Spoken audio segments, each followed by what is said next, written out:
Yogendra, because you were previously associated with the Aam Aadmi Party till you and Prashant Bhushan broke away to form your own party. But I think that's an interesting cue, because there too it was, would you say that that was a popular uprising, the anti-corruption movement that then took the form of a political party, or was it a populist? Because some would say today, with the benefit of hindsight, that this sort of one-size-fits-all antidote to corruption in the form of a Lokpal actually was a very populist and popular idea.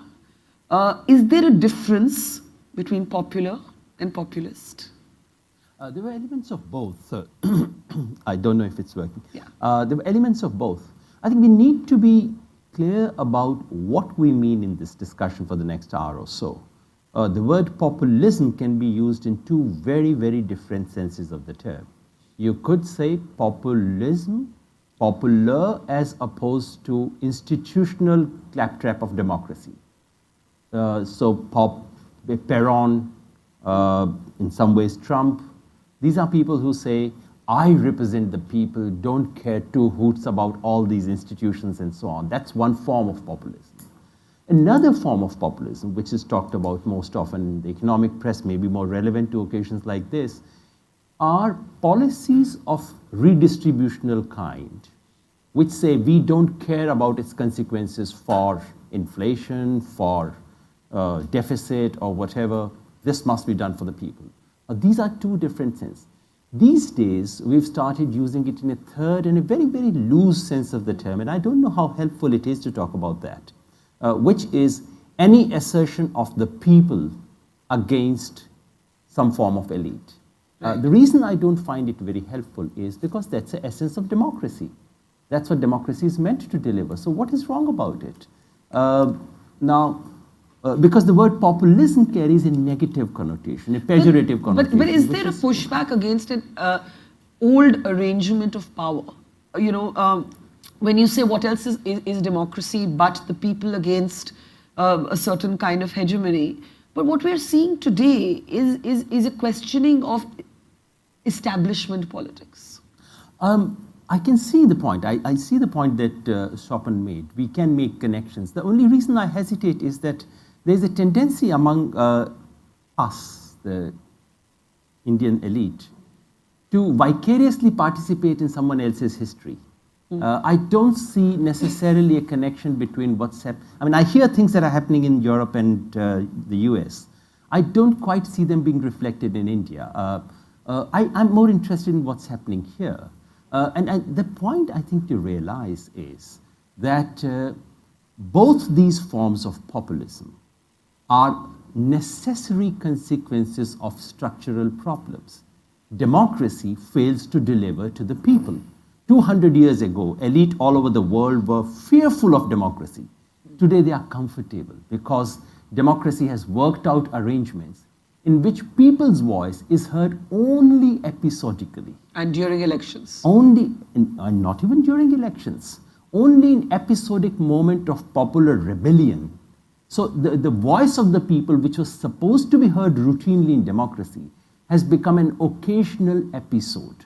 And on the economic side, that populism arises from a fundamental contradiction between the logic of capitalism and the logic of democracy. One says equal entitlement to all, the other says nothing equal about it. And therefore, political power is used occasionally to tame excesses of economic inequality. So in that sense, both these forms of populism are necessary consequences of living in mass democracies with very high poverty, huge inequalities, under formal arrangements of democracy of equality. So that would suggest, Yogendra, that there is a kind of demise of ideology. Whereas I would argue, and I would still push Mr. Kamalnath on this point, that in some cases ideological positioning, even if it's not pure, it can be malleable, it can be adjusted, it can be adapted, can trump development issues. I am not that convinced that people only vote on Bijli Sadak Pani. I would again urge that, like we vicariously participate in the history of many other countries, we also vicariously participate in their ideological battles. The point is that the left and right actually actually did not make sense at any point in Indian history for the very simple reason that the political right has always deployed the vocabulary of economic left.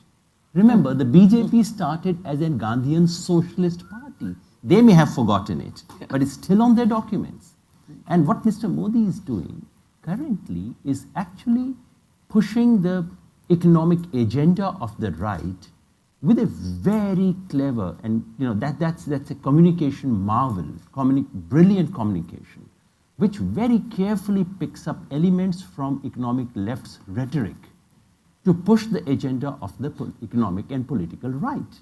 What we are witnessing is brute, naked majoritarianism of the form this country has never witnessed before. My friend Swaraj is somewhat mild, understandably so, about those things. What we are witnessing. But are you linking what you see as majoritarianism to the economic we are rhetoric looking at a combination which we should not rush to categorize under any description of European history. Let's try and understand what's happening to us. I'll bother about labels much later.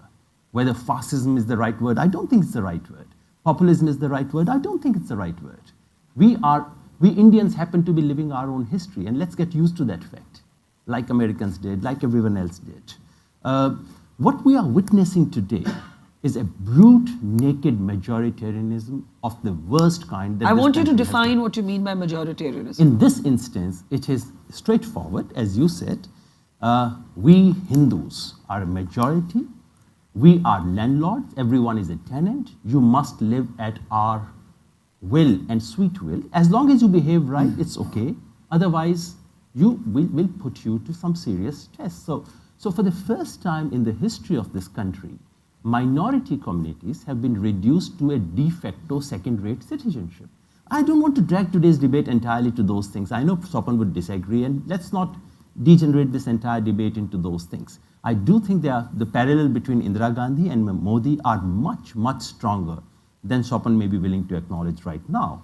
But would you have said we were majoritarian under but you would not have said we were majoritarian under an Indira Gandhi. You would not say majoritarian in this sense. Not in this sense. Not. Of course not. I mean, we need to understand every ill, every pathology in its specificity. The trouble with us is, and that's the trouble with our left intellectuals as well, we continue to believe that our disease must have come from Europe, so it must be fascism. It's not fascism. What we are witnessing today is majoritarianism. We are witnessing institutional destruction of the kind which very strongly resembles what Indira Gandhi That's did. what I was just going to say. That's a resemblance. I know now I'm putting you trouble. You managed them to some difficulty. What do I say? Truth has to be spoken. Majority. I'll come to you in a second. Majority and majoritarian are two different things. Rajiv Gandhi had 414 seats in parliament.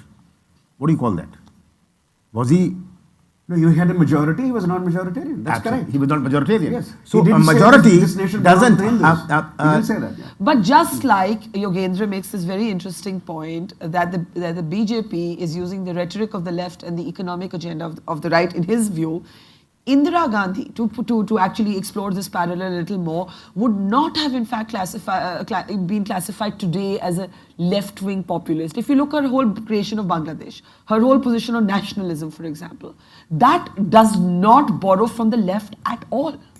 And that is perhaps where today's Congress is facing a disconnect with the present mood. Can I just remind you of one small historic fact? Which is? That throughout that period from 1969 till 1977, Indira Gandhi was supported by the Communist Party of India. They were the allies of Indira Gandhi at that point. Yes. Kamal's point, when Swapan says, the Germans said, who asked us? When we talk about the Rohingyas and Swapan says, ask the people. Maybe the people don't want this. Is a government that represents the people obliged to follow what the majority of people believe? And isn't that a slippery slope? Because the majority of Indians may not want to decriminalize homosexuality. The majority of Indians may not want to criminalize marital rape. There is such a thing as a constitutional value. Exactly. That is not about what the polls show necessarily. Absolutely. Democratic arrangements are not about majority. They are about constraining majority. That's what makes it a constitutional democracy. What you cannot do. winning elections and anyone who wins election can do what he likes for the next 500 years is not democracy. It is at the same time, democracy, democratic politics is also legitimizing those actions in the eyes of the people. That's the art we have forgotten. In a post-colonial nation, nationalism is the currency. Nationalism for us is not what nationalism is in Europe. In Europe, the moment you say someone is a nationalist, you are saying bit of a right-winger, possibly a racist, and so on. That's not what Indian nationalism is. It's a very rich heritage of liberal thought which connected us to the world. And the trouble, and that's my partial agreement with Sopan for a change, which is that the Indian secular elite Yes. actually gave up on that rich heritage of Indian nationalism. And that is what has given rise to a very naked form of majoritarianism, which was completely discarded and rejected by Indian nationalism. If that has become acceptable today, it is because of a gross failure of India's English-speaking secular elite, which I actually agree. failed to connect to the rich heritage of Indian nationalism. Again, to call what happened in 89 and 91 nationalism, we've lost the battle. That's the problem. The problem is what happens in TV channels today and all this rhetoric. The moment we begin to concede that this is nationalism, we've lost the battle. The only antidote to this form of quote-unquote nationalism is nationalism, is India's nationalism. Please remember, India's nationalism was never Hindu majoritarian. All these absolutely obnoxious ideas were repeatedly discussed and routinely rejected by Indian nationalism.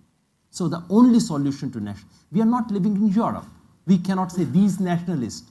Yeah. We live in a post-colonial democracy where the only sort of antidote to nationalism is nationalism.